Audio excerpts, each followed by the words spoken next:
Bismillahirrahmanirrahim. Assalamualaikum warahmatullahi wabarakatuh. Salam sejahtera untuk kita semua. Halo semuanya, adik-adik yang ada di seluruh Indonesia. Kembali lagi bersama saya Bu Fitri, dan pada kesempatan kali ini seperti biasa saya akan menjelaskan dan membahas TO dari penalaran umum TPS 1. Buat kalian yang kemarin ikut TO dan penasaran akan jawaban kalian serta pembahasannya, mari kita ikuti baik-baik. Oke, berdasarkan tabel 1, ini soal nomor 6 sekarang ya. Jika tren pada tahun berikutnya itu sama dengan tahun-tahun sebelumnya, apa yang paling mungkin terjadi pada tahun 2013? Katanya ya. Oke, bagaimana cara melihatnya? Kita cek dulu di sini. Kalau 2013, prediksinya itu bakal seperti apa? Nah, soal-soal tipe seperti ini tuh suka muncul. Berarti ini kan tipe 2019 ya. 2019 muncul, 2021 muncul, 2021 juga muncul. Ya, ini kita bisa lihat dari sini ke sini kan naik.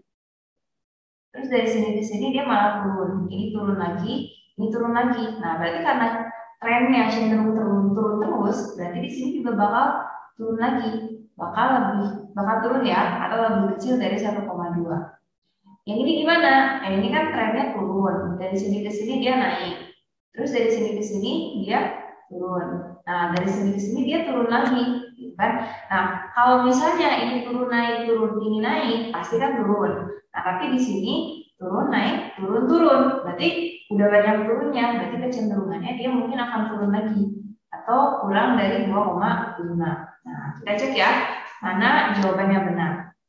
Persentase perempuan yang menikah pada usia dini, baik di perkotaan maupun pedesaan, meningkat. Salah? Berarti harusnya apa? Menurun. Berarti kalau gitu, B betul. Persentase perempuan yang menikah usia dini di daerah pedesaan itu lebih sedikit daripada perkotaan. Salah ya, kalau kita lihat di sini, kan dia kurang dari 2,5, ini kurang dari 1,2, gitu istilahnya. Meskipun ini juga kita nggak tahu turunnya berapa. Dan lagian, jadi gak valid lah gitu ya, salah. Yang D, persentase perempuan yang menikah pada usia dini di kelompok 20 sampai 24 tahun itu akan meningkat katanya. Itu salah juga. Terus persentase perempuan yang menikah pada usia dini di kelompok 20 sampai 24 di perdesaan itu menurun. Nah, di sini kan gak hanya nyebutin perdesaan, harusnya juga perkotaan yang menurun. Ini juga benar, tapi yang paling lengkap itu adalah option BB. Oke, sekarang kita akan lanjutkan ke soal nomor 7. Kita coba lihat dulu. Nah, kalau nomor 7 sampai seterusnya itu teksnya teks pendek ya. Ini tipe 2020 sama 21. Berdasarkan pernyataan tersebut, manakah yang paling mungkin menjadi akibat dari kandungan protein berlebih di dalam urin? Jadi kita suruh mencari akibat. Kita baca, normalnya urin mengandung kadar protein yang rendah. Kandungan protein dalam urin yang berlebihan menunjukkan adanya gejala penyakit di dalam tubuh.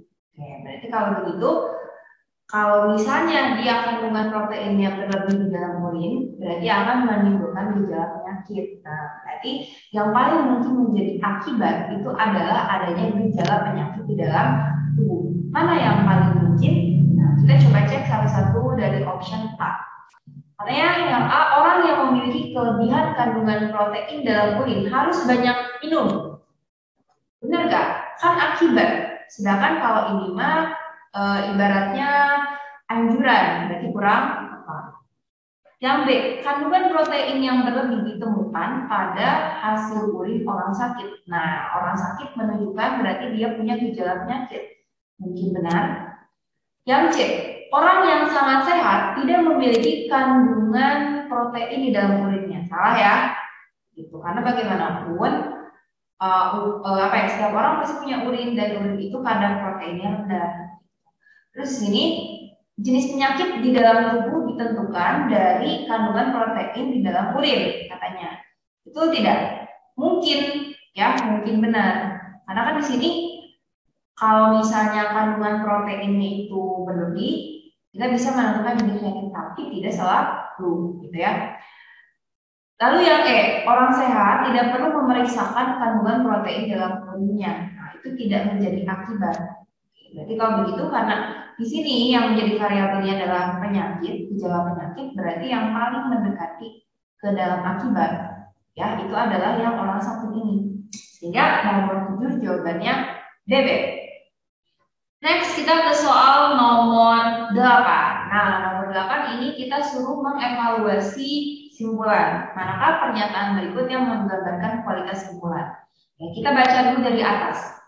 Oke, saya tidak bosan mengingatkan kalau simpulan pasti benar, itu dia benar secara logika saat kita baca tuh ya. Oh iya, secara logika dari informasi tersebut dia benar. Tapi dia ada di teks gitu ya. Bisa dibuktikan bahwa oh ada di teks. Kalau mungkin benar secara logika, tapi tidak ada di teks atau pengambilan kesimpulannya tidak sah.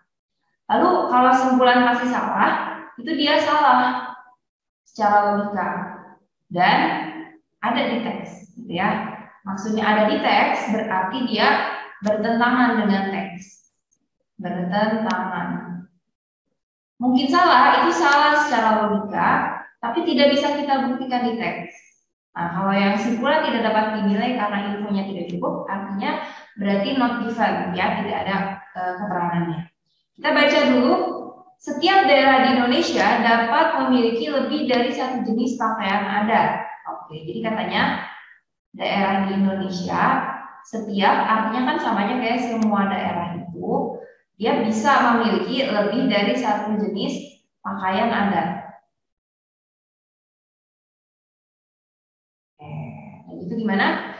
Ada pakaian adat yang dikenakan untuk melakukan aktivitas sehari-hari. Nah, si pakaian adat ini kebagi lagi nih. Ada yang untuk aktivitas sehari-hari,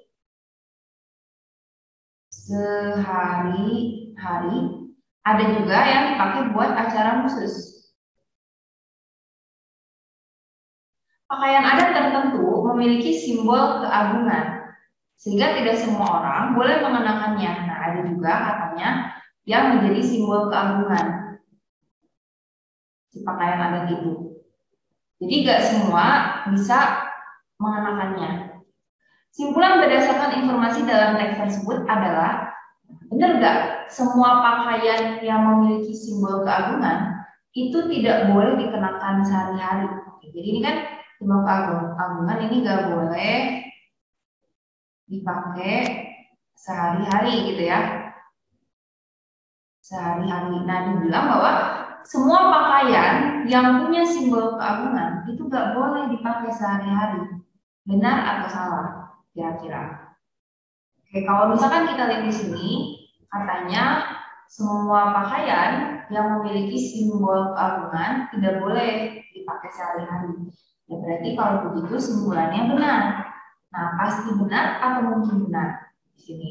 Nah, di sini kan infonya itu dibilang bahwa semua daerah itu pasti punya lebih dari satu pakaian adat. Ada yang pakai aktivitas sehari-hari, ada yang dipakai acara khusus. Nah, tapi juga ada yang punya simbol keagungan gitu. Dan bilang di sini bahwa nggak semua orang pakaian adat tertentu memiliki simbol keagungan, sehingga nggak semua orang itu boleh pakai nggak semua orang boleh mengenakannya sehari-hari.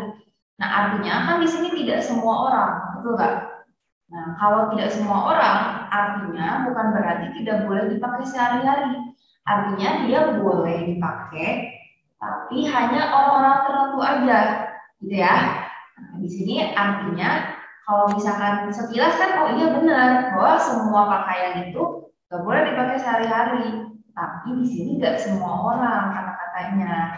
Kalau dibilang bahwa nggak boleh dipakai sehari-hari, nah berarti ibaratnya sama-sama siapapun juga boleh, gitu. Tapi di sini dibilang bahwa tidak semua orang boleh pakai. Artinya ada yang boleh pakai, ada yang nggak boleh pakai. Nah, berarti kalau dibilang nggak boleh pakai, itu dia kurang tepat, sehingga simpulannya pasti salah. Ya, sehingga nomor 8 C. Next, kita ke soal nomor 9.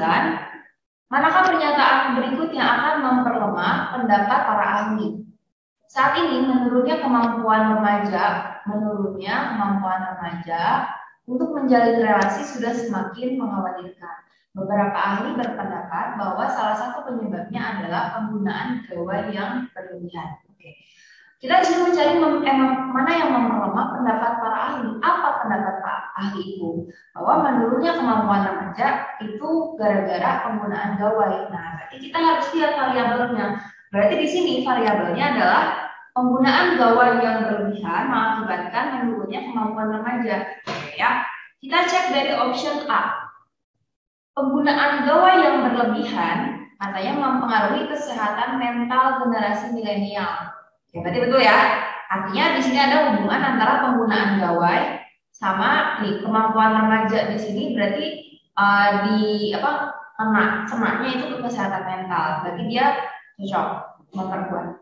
Yang B, saat ini banyak remaja saat banyak remaja yang mengalami ketergantungan pada gawai. Mungkin maksudnya saat ini banyak remaja yang mengalami ketergantungan pada gawai katanya. Itu. Berarti kalau begitu ini memperkuat. Ya, meskipun di sini tidak ada hubungan dengan menurunnya kemampuan, tapi ini di sini memperkuat bahwa penggunaan gawainya berlebihan. Lalu yang C, remaja lebih banyak menghabiskan waktu untuk menggunakan gawai daripada menjalin relasi. Ini memperkuat juga. Terus banyak aplikasi pada gawai yang bermanfaat untuk memperluas pergaulan remaja. Nah, justru ini malah istilahnya malah ngebela aplikasi pada ngebela si gawainya. Jadi ini malah memperlemah. Kalau yang E, penggunaan gawai membuat kepekaan sosial remaja menurun. Jadi ini ngaruh ke menurunnya mendukung kalimat yang menurunnya kemampuan remaja. Berarti kalau begitu yang memperlemah adalah dodol. Oke, sekarang kita next ke soal nomor 10. Nah, di soal nomor 10 berdasarkan informasi tersebut, manakah yang pasti salah? Sebenarnya di TO sebelumnya pernah ada soal yang berkaitan dengan mie instan, tapi ini soalnya berbeda ya. Jadi kita baca dulu. Makan mie instan menjadi kegemaran banyak orang, walaupun berdampak buruk. Jadi katanya mie instan jadi kegemaran meskipun berdampak buruk. Ahli gizi menyebutkan beberapa cara. Ada cara untuk mengonsumsi mie instan secara sehat. Pertama, mencampurnya dengan sayuran, karena serat yang terkandung dalam sayuran dapat mencegah penyerapan karbohidrat dan gula. Kedua, itu adalah meracik bumbu sendiri, karena kadar natrium atau gula yang ada di bumbu mie instan itu sangat tinggi, yaitu 850 sampai 950 mg. Padahal bumbu cuma perlu natrium 2 mg. Ya. Jadi kita cek satu-satu dari option A. Kadar garam yang tinggi, oke ya, kadar garam tinggi membuat banyak orang, ini kadar garamnya tinggi benar ya, banyak orang gemar makan mie instan juga betul. Nah, tapi di sini tidak ada yang menghubungkan bahwa ini teh gara-gara kadar garam yang tinggi. Cuma dibilang bahwa mie instan itu kegemaran, gitu kan? Terus ini dia garam tinggi, tapi tidak dilibatkan itu. Jadi tidak dikasih tahu keterangannya. Jadi not given ya.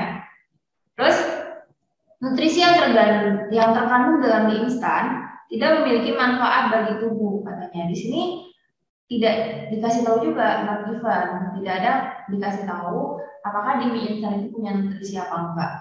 Terus mengkonsumsi mie instan dengan bumbu mie instan dan sayuran dapat membuat seorang dapat mendapatkan asupan natrium yang sesuai. Nah, di sini kan harusnya apa? Mengonsumsi dengan sayuran sama dengan bumbu sendiri, bukan bumbu mie instan. Harusnya bumbu sendiri. Berarti ini pasti salah karena dia bertentangan dengan teks. Mungkin aja cek. Lalu yang 11, serat dalam sayuran dapat mencegah penyerapan karbohidrat dan gula. Ini ya, serat dalam sayuran dapat mencegah penyerapan. Betul. Produsen menambahkan sayuran dalam mie instan agar lebih menyehatkan. Ini not given kategorinya. Gak ada keterangan. Berarti kalau begitu jawaban yang benar adalah C.